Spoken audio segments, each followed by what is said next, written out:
உண்மையை சொல்லி நன்மையை செய்தால் உலகம் உன்னிடம் மயங்கும். நிலை உயரும் போது பணிவு கொண்டால் உயிர்கள் உன்னை வணங்கும்.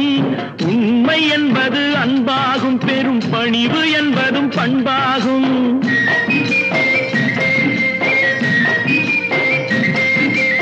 உண்மை என்பது அன்பாகும், பெரும் பணிவு என்பது பண்பாகும். இந்த 4 கட்டளை அறிந்த மனதில் எல்லா நன்மையும் உண்டாகும், எல்லா நன்மையும் உண்டாகும்.